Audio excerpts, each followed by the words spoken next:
നീ നോക്കിക്കോ 60 നിയമസഭാ മണ്ഡലത്തിൽ BJP എന്തു ചെയ്യാൻ പോകുന്നുവെന്ന്.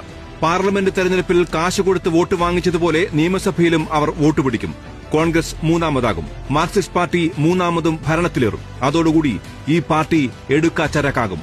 തിരുവനന്തപുരം വാമനപുരം മണ്ഡലത്തിലെ കോൺഗ്രസ് പ്രവർത്തകൻ പുല്ലമ്പാറ ജലീലിനോട് ജില്ലാ അധ്യക്ഷൻ പാലോട് രവി നടത്തിയ തുറന്നു പറച്ചിൽ തുറന്നുവിട്ട പൊല്ലാപ്പിലാണിപ്പോൾ കോൺഗ്രസ് പാർട്ടി. കേക്ക് മാർക്സിസ്റ്റ് പാർട്ടി ഭരണം തുടരുകയും ചെയ്യും. ഇതാണ് കേരളത്തിൽ സംഭവിക്കാൻ പോകും. അതോട് ഈ പാർട്ടിയുടെ അതോ ഗതിയായി. ഇതിനകത്ത് മുസ്ലിം കമ്മ്യൂണിറ്റിയിലുള്ളവർ അവർ വേറെ കുറെ പാർട്ടിയിലും കുറെ കമ്മ്യൂണിസ്റ്റ് പാർട്ടിയിലും പോകും. കോൺഗ്രസിനുണ്ടെന്ന് പറയുന്ന കുറെ ആളുകൾ BJPയിലും മറ്റേതെങ്കിലും പാർട്ടികളിലേക്ക് പോകും. ഇത് എടുക്കാത്ത ചരക്കായി ഈ വരുന്ന പഞ്ചായത്ത് ഇലക്ഷനും അസംബ്ലി ഇലക്ഷനും കഴിയുമ്പോൾ വിവാദ ഫോൺ സംഭാഷണം മാധ്യമങ്ങളിൽ നിറഞ്ഞതോടെ പാലോടിനെതിരെ കടുത്ത നടപടി വേണമെന്നാണ് പാർട്ടിയിൽ ഉയരുന്ന ആവശ്യം.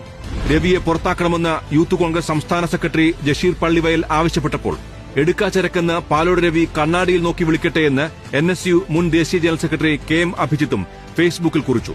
AICC നേതൃത്വവുമായും സംസ്ഥാന നേതാക്കളുമായും വിഷയം ചർച്ച ചെയ്യുകയാണെന്നും അതിനുശേഷം തീരുമാനം എടുക്കുമെന്നുമാണ് KPCC പ്രസിഡന്റ് സണ്ണി ജോസഫ് നൽകിയ വിശദീകരണം. ഞങ്ങളത് ആലോചിച്ചുകൊണ്ടിരിക്കും. എല്ലാവരും ഇന്നത്തെ ദിവസം ശനിയാഴ്ച നേതാക്കന്മാരെല്ലാം ഓരോ പരിപാടികളിലാണ്. ഞങ്ങളെ ഫോണിൽ ബന്ധപ്പെട്ടുകൊണ്ടിരിക്കുന്നുണ്ട്. ഇപ്പൊ തന്നെ ഞാൻ AICC നേതാക്കന്മാരുമായിട്ട് ബന്ധപ്പെട്ടിട്ടുണ്ട്.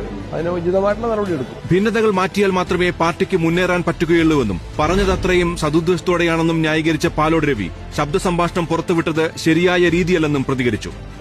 അങ്ങനെ കൊടുക്കാൻ പാടില്ല. കാരണം ഇത് എന്റെയും ഞാൻ പറഞ്ഞത് കേട്ട ഒരു സഹപ്രവർത്തകന്റെയും വിശ്വസിക്കുന്ന പാർട്ടിക്ക് വേണ്ടിയാണ് ഇത് പറഞ്ഞത്. ഇതൊക്കെ ഒരു ഉദ്ദേശശുദ്ധിയോടുകൂടി സംഘടനയിലുണ്ടാകുന്ന ജാഗ്രത കൂട്ടുന്നതിന് വേണ്ടി പറയുന്ന കാര്യങ്ങളാണ്. DCC പ്രസിഡന്റ് പറയാൻ ബാധ്യസ്ഥനാണ്.